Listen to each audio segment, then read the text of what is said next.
What is JavaScript? A simple answer would be JavaScript is the programming language for the web.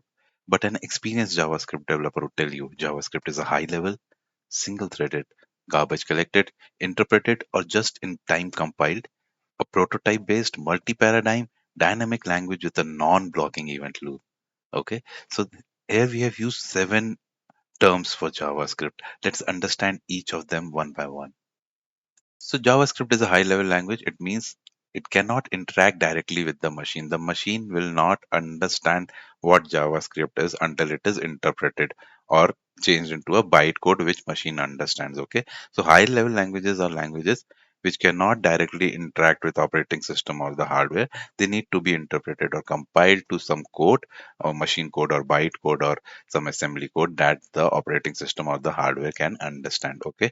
So like Java and Python, JavaScript is also a high level language. Some low level languages are bytecode, assembly language, machine code that can directly interact with the machine or the operating system or the hardware. Okay, and JavaScript is garbage collected. Okay, it does not require any memory management like C or C++. So it does not have, you don't have to write the code for explicit memory management, right? We need to write code for garbage collection in C, and that we had already seen, right?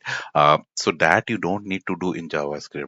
Okay, the JavaScript runtime will take care of garbage collection. You don't need to write explicit code for garbage collection and memory management. So that makes JavaScript really simple to write, okay, and understand as well. JavaScript is an interpreted or just-in-time compiled language. Let's understand these terms. Interpreted means the source code is converted to bytecode and executed at runtime. Okay, so when your code is running, at that time only the conversion of your JavaScript code to bytecode is happening. Okay, unlike compiled languages. So in compiled languages like Java, what happens when you compile the code, right? That time only the conversion of your code to bytecode happens. Like in Java, dot Java files changes to dot class, as you have seen, right? Dot Java will be compiled into dot class files.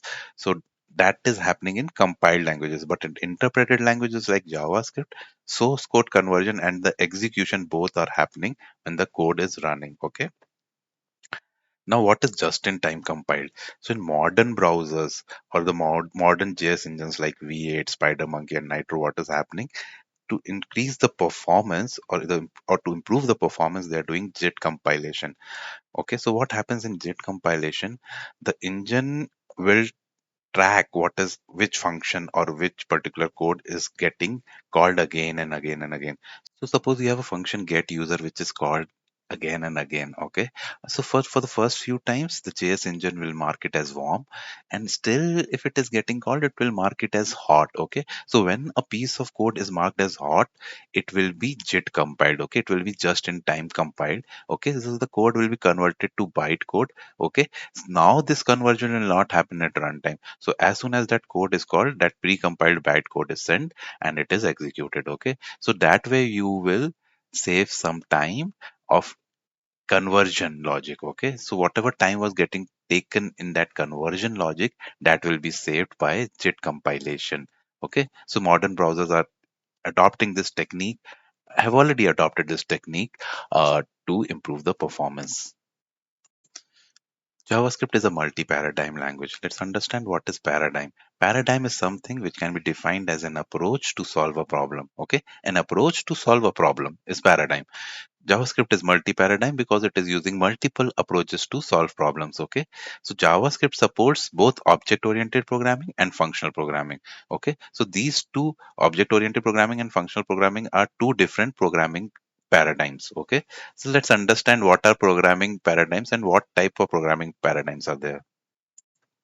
Programming paradigms are broadly divided into two categories: imperative and declarative programming. Okay, under imperative there is procedural programming, object oriented programming, parallel processing. Under declarative there is logical, functional, and database processing.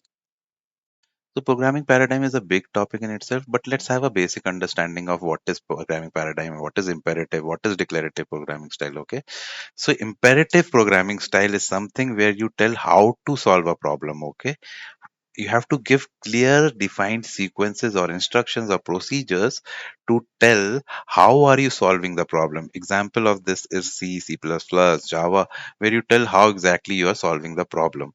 Okay, but in declarative programming style, you have to tell what needs to be done, okay, without specifying how it has to be done.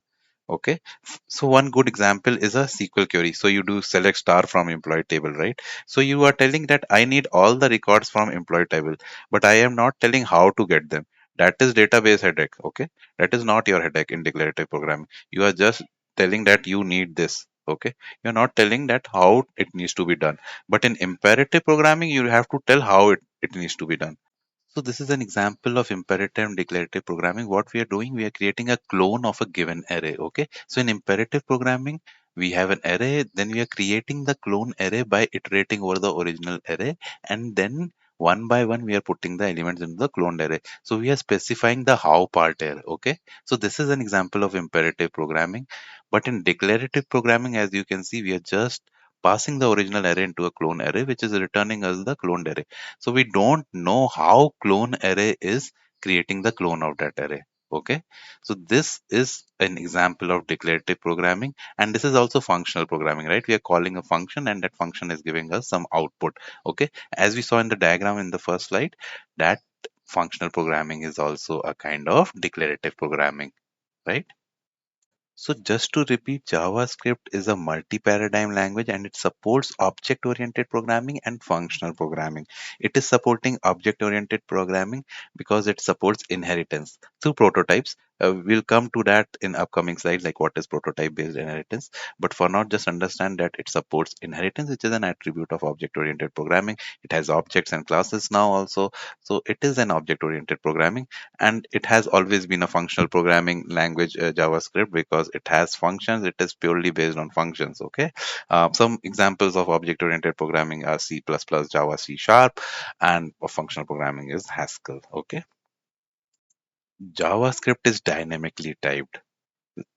Now, what does that mean? So, when you declare a variable in JavaScript, you do not need to specify what type of variable it is. Like in Java and TypeScript, you have to tell, right? This is a string type variable. This is an integer type of variable.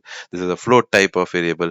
But in JavaScript, you don't need to do that. You can just do var c equal to 4, and the JavaScript engine will infer what type of variable it is. Okay. So, in this case, based on the value, it will the c will be inferred as a number type. Okay, now when you change the value of the c, like c equal to, I'm a string now, the JavaScript engine will automatically change it to string type. Okay, so this is dynamically typed. The type of the variable can change dynamically, and it can be done by the JavaScript engine itself. You don't have to code explicitly. Okay, so guys, this is it for this part. I still have few topics to be covered, like prototype based, single threaded, what is non-blocking event loop. This I'll cover in the next part. So all these topics I'll cover in the next part.